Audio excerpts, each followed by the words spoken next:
I appreciate the opportunity this morning to share some information about one of our ministry teams. In 2016, Pastor Meredith asked me to be chair of a new ministry team called Care and Community.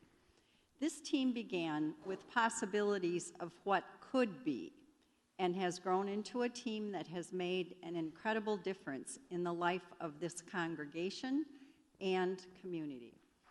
We have held 2 health fairs during our block party the last 2 years, sponsored a 12-week family-to-family class for parents of adult children who live with mental health challenges, offered flu shots, and this Monday, as Pastor Drew mentioned, Holy Cross will host a community gathering on the opioid crisis and the use of Narcan. We will also be offering some training on being a dementia-friendly congregation. As you may know, Menominee Falls was recently designated as a dementia-friendly community, and our ministry team has embraced that concept, and we are working on ways that we can demonstrate that we are a dementia-friendly congregation. The Spirit has been on the move with this ministry team, and we have been growing branches of ministry that have touched so many people's lives. In 2020, our team is asking for sustainable funding for 3 important ministries.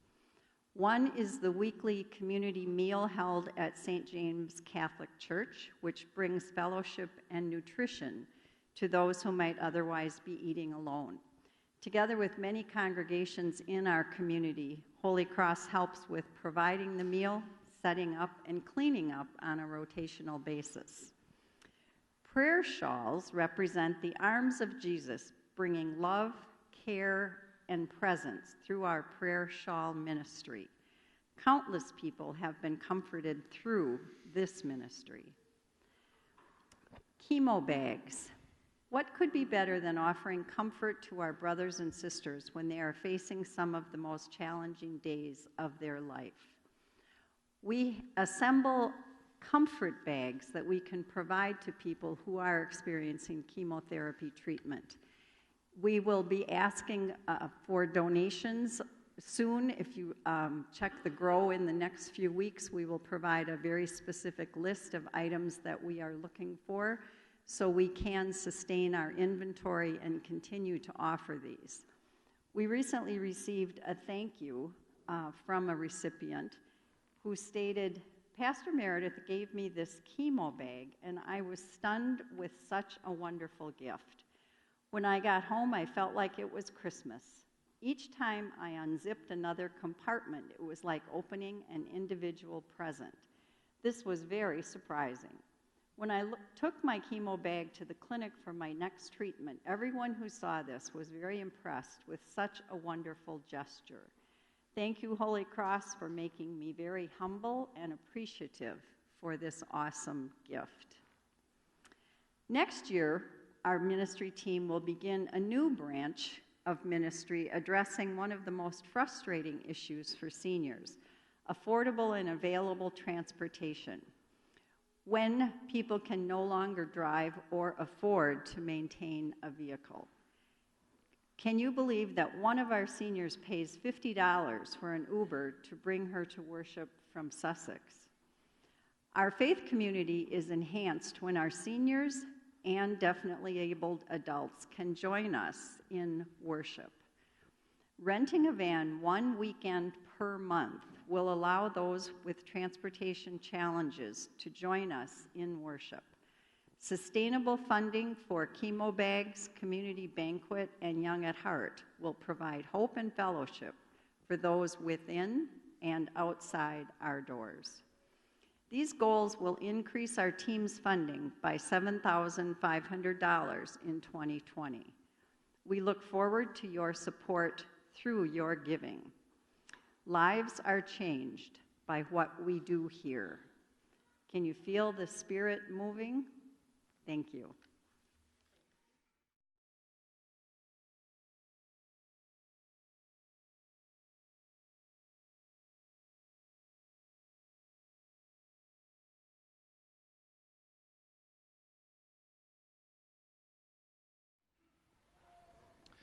So when I was little, we had lots of rules in my house, as I imagine all of you did as well.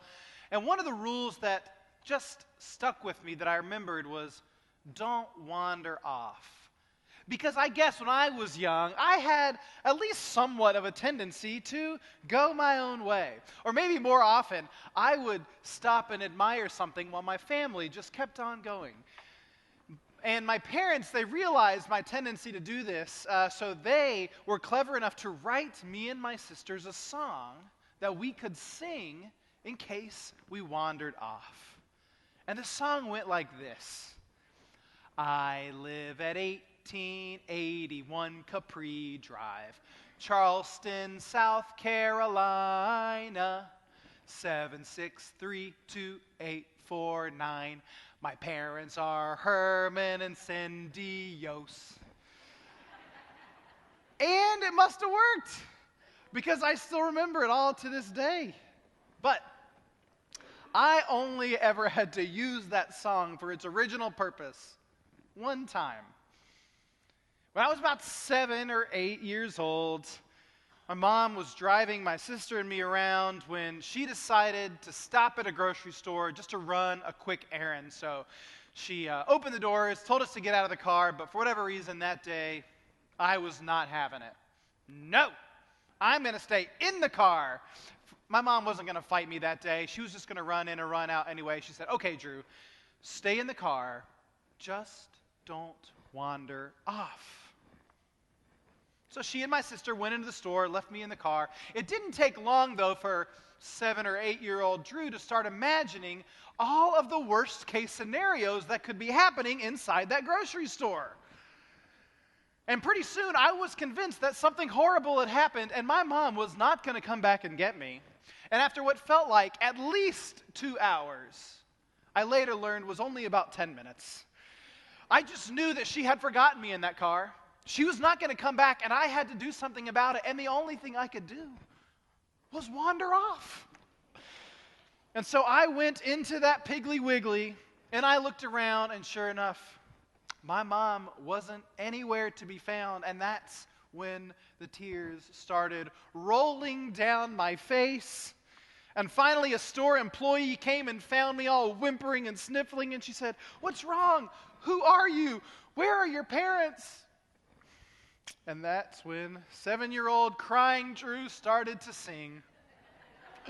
I live at 1881 Capri Drive, Charleston, South Carolina, 7632849. My parents are Herman and Cindy Yost.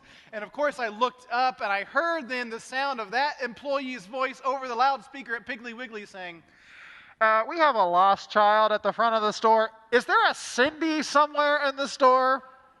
And of course, within just a couple of minutes, my mom was at the front of the store. She came rushing. She wasn't mad, maybe a little embarrassed. And she just looked at me and said, I told you not to wander. You know, rules, I think, can kind of be funny in that way because most of the time when you hear don't do something or just a list of prohibitions, it could just kind of feel like a downer sometimes. Like the time when you're a kid and you've got to hear the lifeguard go through all 15 rules before you get to jump in the pool and all you really want to do is swim. And the list is just so long and so agonizing until it saves you. You know, running at the pool is just a dumb rule until you almost slip and bust your head open. And any rule can just feel like an empty prohibition until the day when you find yourself wandering. And that's the way I've kind of come to feel about the 10 Commandments. Because in some ways, it does just feel like another long, boring list of rules. But this time, they're from God. Don't murder. Don't steal. I get it, God. And by the way, I have never once coveted my neighbor's livestock. Check that one off the list. But you know, the way that our church, the church usually treats the 10 Commandments doesn't do us any favors either, right? You have to memorize these words or else we won't confirm you.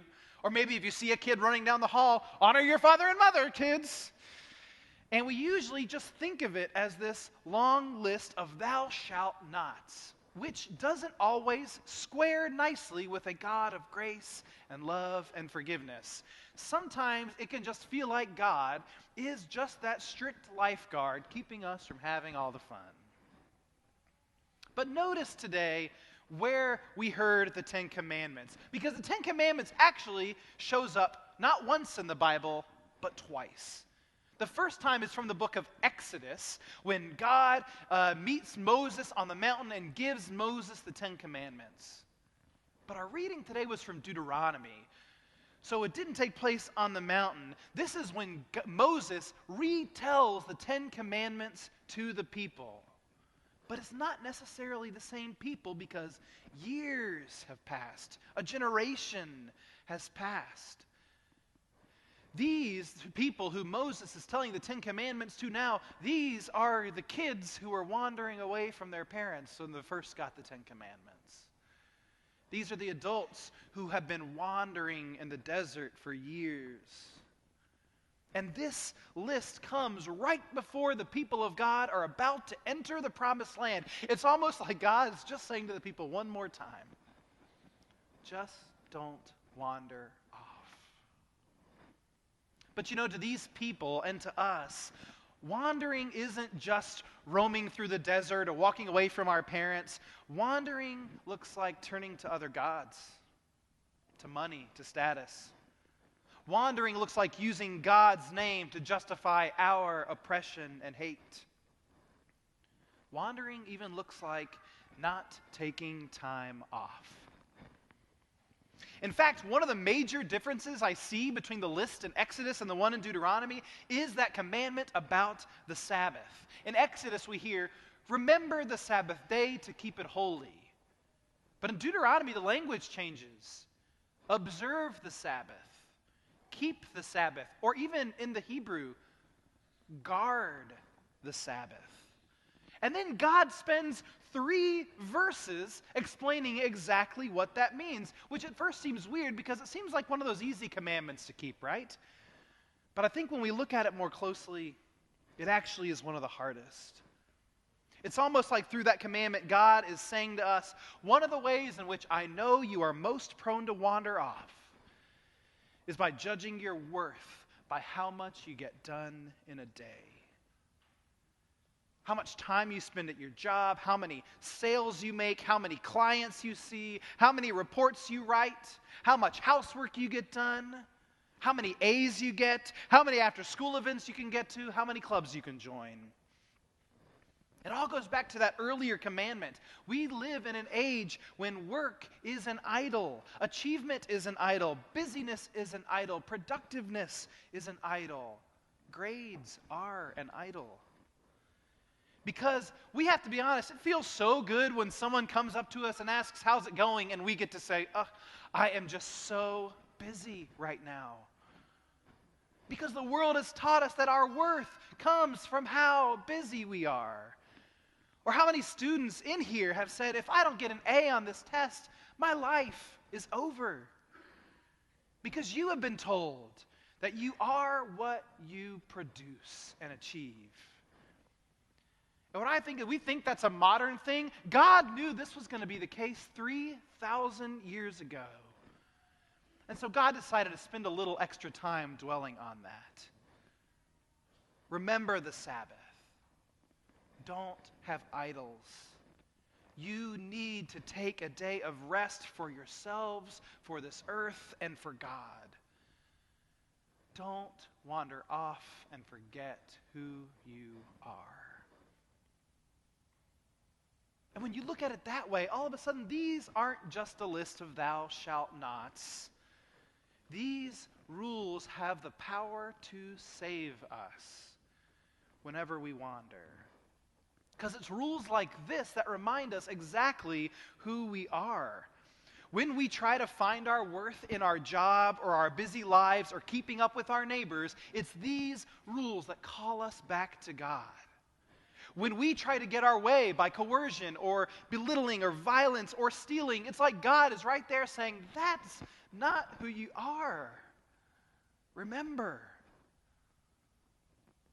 By this time, you've all heard our theme for our stewardship appeal that we're doing right now, roots and branches. And I got to be honest, I love me some branches. I love extending the love of God in new, creative, and life-giving ways to the world around us. But words like this, I am the Lord your God who brought you out of the land of Egypt. The Lord is our God, the Lord alone. Words like these are our roots. These are words that God wants us to teach to our children, not just as an instructive list that we plaster on a wall somewhere, but so that we remember exactly who we are and exactly who God is. And all of our generosity, all of our creativity, all of our energy comes from the fact that first, we are God's people. That God has set us free from things like love of money and putting ourselves first. That God has made us to be in relationship with the world around us. And that whenever we do wander off, we are been given these roots to return to over and over again, these ancient words.